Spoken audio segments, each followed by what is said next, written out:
Assalamualaikum warahmatullahi wabarakatuh. Nama saya Faiza Ulumi Firdausi. Saya dosen di program studi Pendidikan Sejarah dan Sosiologi Kampus IKI Budi Utomo Malang. Saya di sini akan menjelaskan mata kuliah yang saya ampu di setiap semester ganjil, yakni mata kuliah evaluasi pendidikan. Sebagaimana halnya dengan kualifikasi pendidikan saya, yaitu sarjana pendidikan ilmu pengetahuan sosial. Mata kuliah evaluasi pendidikan ini berbobot 3 SKS. Mata kuliah ini mempunyai capaian pembelajaran, baik capaian pembelajaran secara umum maupun capaian pembelajaran mata kuliah. Capaian pembelajaran mata kuliah ini yang pertama yaitu bertakwa kepada Tuhan Yang Maha Esa dan menunjukkan sikap religius.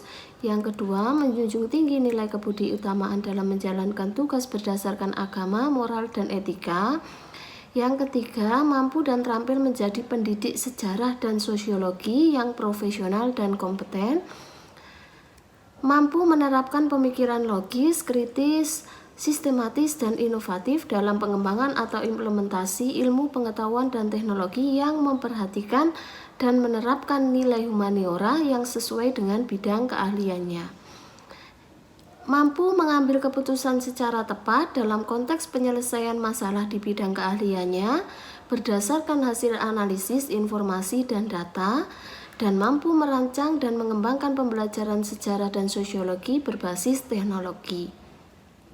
Sedangkan capaian pembelajaran mata kuliah ini adalah mampu menunjukkan sikap bertakwa kepada Tuhan Yang Maha Esa dan mampu menunjukkan sikap religius dan menjunjung tinggi nilai kebudiutamaan dalam menjalankan tugas berdasarkan agama, moral, dan etika, serta mampu dan terampil menjadi pendidik sejarah dan sosiologi yang profesional dan kompeten dalam merancang dan mengembangkan pembelajaran sejarah dan sosiologi berbasis teknologi.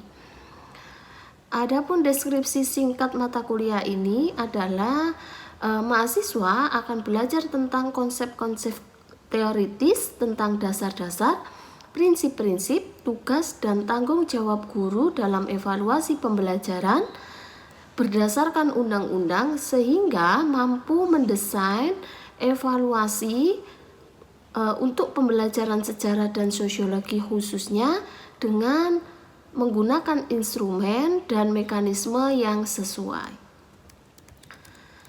Ada beberapa pokok bahasan atau bahan kajian yang akan diajarkan selama 1 semester di dalam mata kuliah ini, yaitu yang pertama, pengertian, tujuan, dan manfaat evaluasi pendidikan. Yang kedua, bentuk, instrumen penilaian dan tagihan. Yang ketiga, indikator capaian kompetensi. Yang keempat, tingkat kecakapan tiap ranah. Yang kelima, syarat kualitas instrumen tes. Yang keenam, penyusunan instrumen penilaian. Yang ketujuh, analisis butir instrumen tes. 8. Penskoran dalam penilaian. 9. Acuan dalam penilaian. 10. Remedi dan pelaporan. Dan 11. Memanfaatkan hasil penelitian. Untuk menunjang pelaksanaan mata kuliah evaluasi pendidikan ini, saya menggunakan beberapa daftar pustaka yang bisa digunakan oleh mahasiswa. Yang pertama yaitu buku reliabilitas dan validitas miliknya Azwar S, teknik pengukuran dan evaluasi pendidikan miliknya Hamalik O. Sedangkan media yang saya gunakan diantaranya ada LCD, kemudian PowerPoint. Selanjutnya, di dalam interaksi antara mahasiswa dengan dosen itu terjadi pada saat proses pembelajaran, yaitu ketika dosen memberikan sebuah pertanyaan dan mahasiswa menjawab pertanyaan tersebut, yang kemudian pertanyaan itu kita diskusikan secara bersama-sama. Keaktifan mahasiswa menjadi salah satu bentuk penilaian yang akan saya lakukan. Selain itu, ada bentuk penilaian yang lain, seperti tugas secara individu maupun tugas secara kelompok.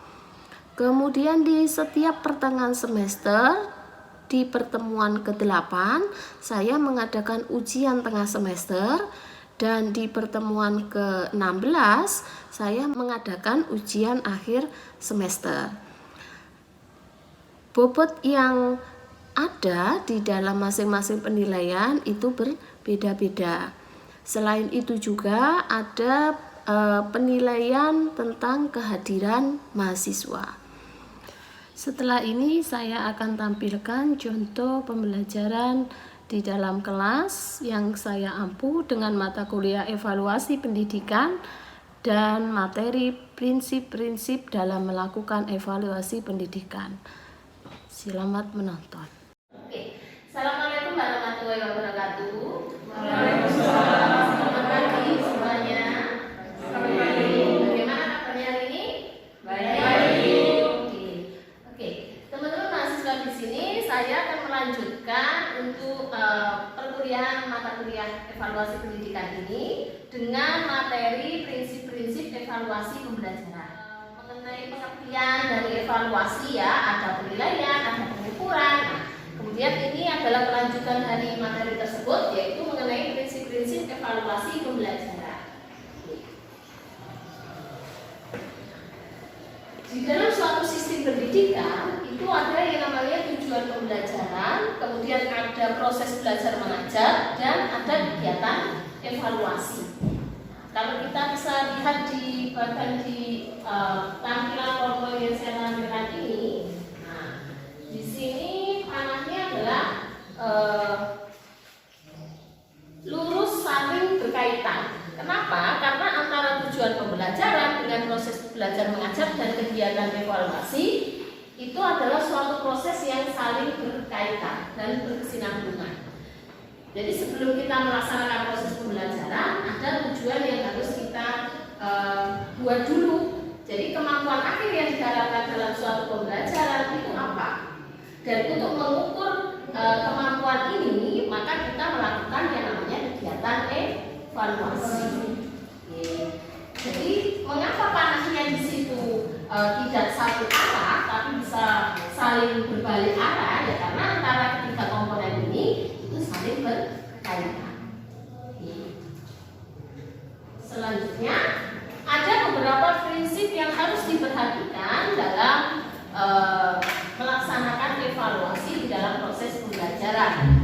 Yang pertama ada sahih, objektif, adil, terpadu, terbuka, menyeluruh dan berkesinambungan, sistematis, beranjuran kriteria, dan yang terakhir adalah akuntabel. Ada yang sudah mempelajari prinsip-prinsip ini dan bisa menguraikan salah satunya? Cepat, siapa? Silakan. Oke, silakan Mbak Ria. Baik, terima kasih Bu.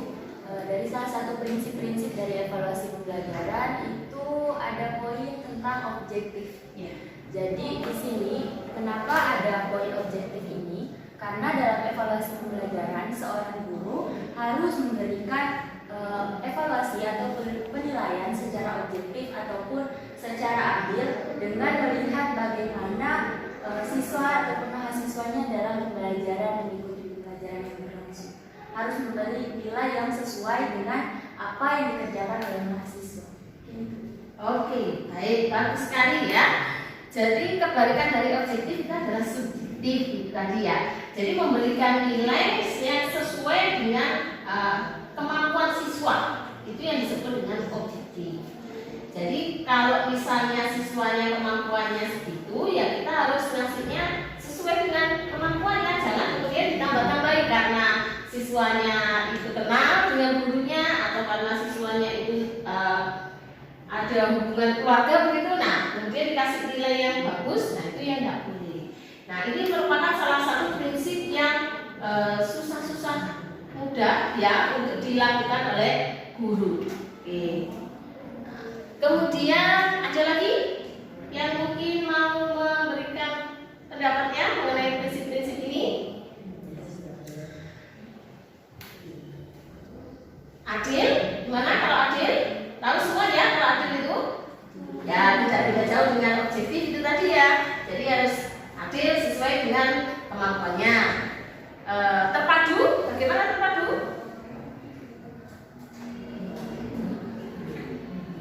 Terpadu bagaimana? Ada yang bisa menjelaskan mengenai prinsip terpadu ini? Nah, evaluasi atau penilaian itu kan biasanya dilakukan secara bertahap, ya kan? Tidak hanya di awal, tapi bisa di tengah dan di akhir. Makanya ketika kita dulu sekolah, gitu ya, atau sekarang pada saat setelah selesai perkuliahan, gitu ya, kita kan ada tugas, ada ulangan tengah semester, ujian tengah semester, ada ujian akhir semester. Untuk apa ada tahapan-tahapan dalam penilaian ini? Nah, salah satunya kan supaya kita bisa melihat ketercapaian kemampuan dari siswa itu, bagaimana perkembangannya. Kalaupun nanti di akhir nilainya belum juga memenuhi kriteria ketuntasan minimal itu, maka perlu dilakukan yang namanya proses remedi. Nah, kan di sekolah ada yang kena remedi. Nah, pasti mungkin pernah mengalami ya. Jadi nilai kalau tidak mencukupi maka harus diulang lagi, diremedi lagi, gitu ya, supaya mencapai nilai KKN. Oke, terbuka. Nah, terbuka itu maksudnya apa? Pada saat melakukan evaluasi ketika memberikan soal, semestinya guru itu juga sudah punya jawabannya. Jadi ketika nanti guru menilai hasil belajar siswa itu sudah punya panduan. Namanya adalah pedoman penskoran. Supaya apa? Supaya kita punya prinsip terbuka ini. Jadi semuanya sama, menghindari yang namanya subjektivitas.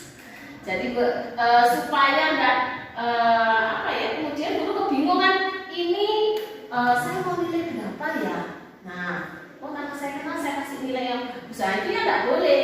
Ya, kalau kita mengandalkan prinsip terbuka ini, maka kita harus melihat hasil belajar siswa itu dengan pedoman persekoran yang sudah kita buat. Maka dari itu, sebelum melakukan pembelajaran, guru itu harus membuat semua perangkatnya, mulai dari RTP, kemudian sampai dengan evaluasinya. Evaluasinya juga bukan hanya buat soalnya saja, tapi harus buat isi-isi soalnya, harus buat pedoman pensekolannya, supaya menghindari hal-hal seperti yang tadi, yaitu prinsip objektivitas dan subjektivitas. Kemudian menyeluruh dan berkesinambungan.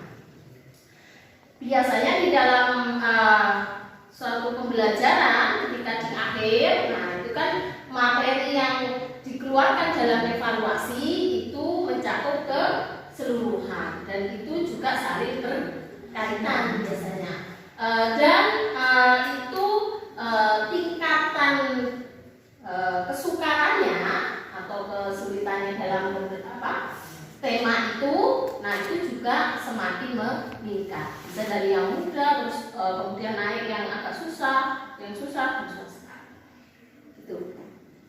Sistematis, beracuan kriteria dan akuntabel. Sebenarnya ketiga-tiganya hampir sama, ya.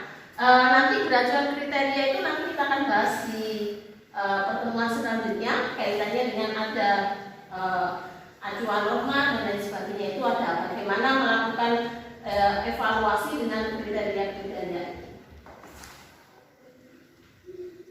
Nah, ini dijelaskan satu persatu.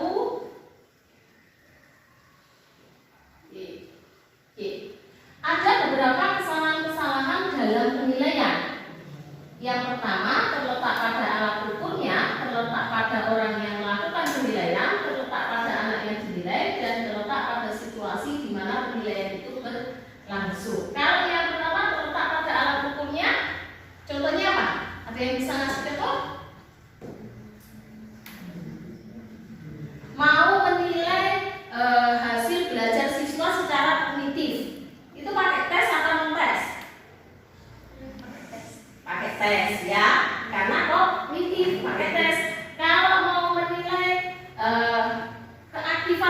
di dalam kelas pakai tes apa non tes? Tes, paham ya?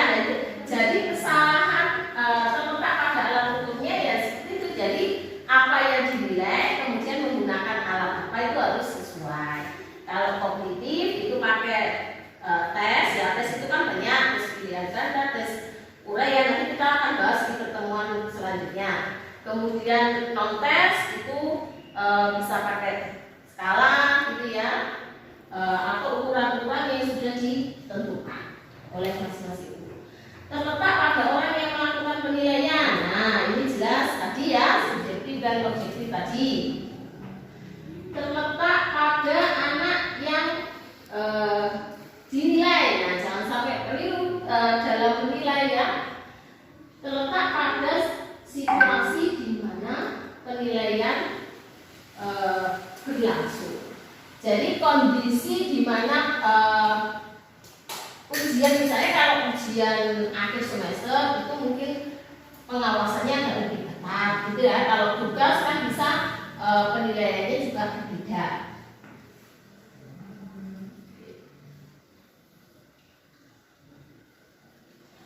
Oke. Ada beberapa aspek yang perlu diperhatikan dalam evaluasi terhadap peserta didik. Yang pertama meliputi aspek tentang berpikir, termasuk di dalamnya intelijensi, ingatan, cara menginstruksi data, prinsip-prinsip pengerjaan pemikiran logis. Kemudian ada perasaan sosial. Nah, jadi ini adalah gini. Yang dinilai di dalam pembelajaran itu ternyata bukan satu aspek saja, tapi banyak ya. Tidak hanya kognitif, tapi juga afektif dan psikomotor. Kita harus mempertimbangkan itu. Ada anak yang pintar, tapi dia tidak mau bergaul atau antisosial. Ada yang seperti itu. Ada anak yang sosialnya lebih tinggi ya, tapi kognitifnya agak turun. Nah, jadi kita harus memperhatikan aspek-aspek tersebut. Kemudian ada perasaan sosial, keyakinan sosial, apresiasi seni dan budaya, minat bakat dan hobi, perkembangan sosial dan personal. Nah, apalagi sekarang di kurikulum yang merdeka ini, nah kita benar-benar dimerdekakan ya. Jadi tidak hanya kemampuan secara kognitif yang menjadi unggulan, tapi juga ada aspek-aspek lain yang diperhatikan seperti bakat, minat gitu ya, kemudian prestasi itu menjadi sesuatu yang sangat diperhatikan saat ini. Oke, baik, dari sini ada yang ditanyakan, silakan.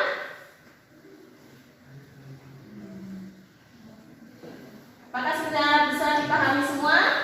Jika sudah, kita akan melakukan diskusi ya. Kita diskusi sedikit tentang yang akan saya sampaikan ini. Yang pertama, nah ini ada suatu kasus. Seorang guru mengadakan ulangan harian. Setelah beberapa kali ulangan harian diperoleh nilai rapor. Pada waktu kenaikan kelas, kepada siswa-siswa pandai diberi hadiah secara bertingkat menurut urutan prestasinya, sedangkan kepada siswa yang tidak naik kelas diberi nasihat. Oke, ini sebenarnya materi di pertemuan kemarin ya, yang menjelaskan tentang pengertian penilaian dan pengukuran. Nah, berdasarkan cerita di atas, manakah yang termasuk kategori penilaian dan mana yang termasuk kategori pengukuran? Oke, ada yang bisa jawab?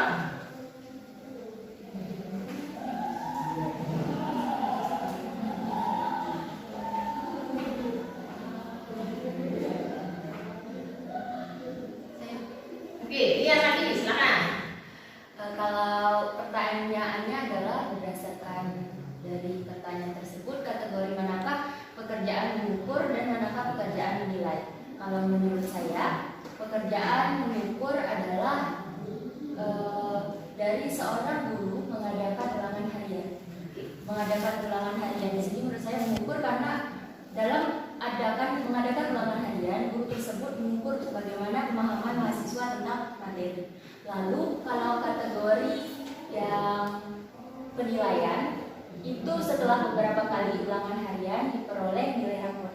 Nilai rapor itu menurut saya adalah pekerjaan untuk menilai, dan akhirnya guru juga memberikan kepada siswa itu hadiah ataupun prestasi, dan yang kepada yang lainnya itu diberikan nasihat. Mungkin itu menurut saya. Oke, benar ya, kita berikan.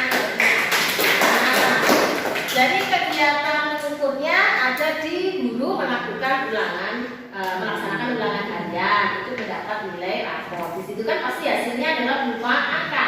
Ingat ya, mengukur itu sifatnya kuantitatif ya.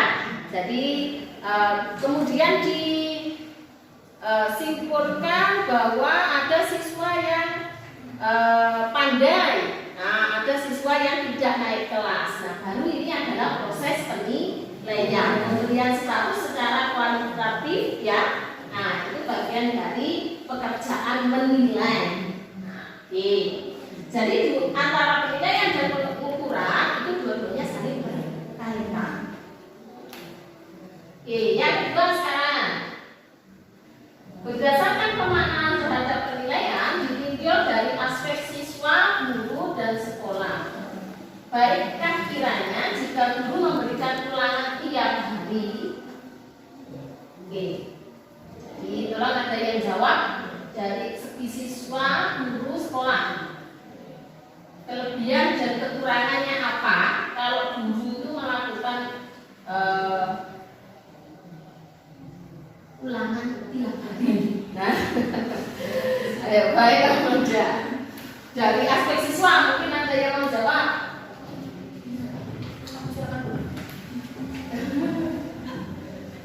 Mbak Nanti mungkin, ayo dari aspek siswa. Kalau aspek siswa untuk kelebihannya menurut saya mungkin akan lebih melatih dia untuk lebih belajar lebih giat. Sedangkan aspek kekurangannya, kalau siswa itu terlalu banyak belajar, kemungkinan dia bakal depresi sih. Karena prosesnya hari waktu itu juga merupakan tekanan batin ya untuk para siswa. Jangankan setiap hari, per minggu saja siswa bakalan berlomba-lomba untuk mendapatkan nilai yang bagus, hasil yang memuaskan. Berarti dia akan lebih banyak baca buku terus menerus ketimbang dia melatih kemampuan motoriknya di luar. Oke, bagus. Terima kasih. Itu dari siswa ya. Kalau dari guru sekarang, dari guru. Kalau guru ngasih pelajaran tiap hari, gimana?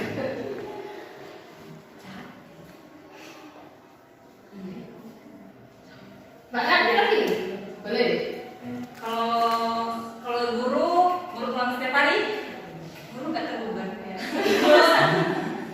Iya, karena kekurangannya guru juga gimana ya, fokusnya akan kepada membuat soal terus menerus. Kan membuat soal seperti yang tadi Bu katakan, selain memberikan ulangan, dia juga harus menyiapkan kisi-kisi atau bahan jawaban gitu ya dari itu. Itu juga merupakan suatu pekerjaan yang menurut saya cukup terbebani. Oke, ya. Menyita waktu gitu Iya, ya. terus setiap hari sih. Oke. Kalau kelebihannya bisa Oke, gitu ya.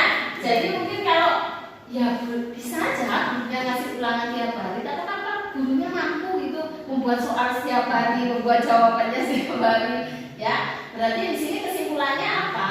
Alangkah baiknya jika evaluasi itu dilakukan pada saat akhir tema pembelajaran atau materi pembelajaran untuk mengukur tema dan materi pembelajaran di dalam satu biasanya itu ada di buku gitu kan, ada di buku teksnya, kemudian di belakangnya ada LKS. Nah kemudian ada tugasnya, biasanya itu terletak di akhir materi atau tema pembelajaran.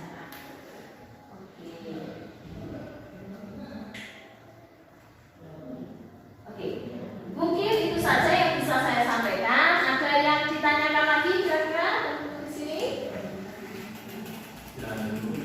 Tidak ada? Oke.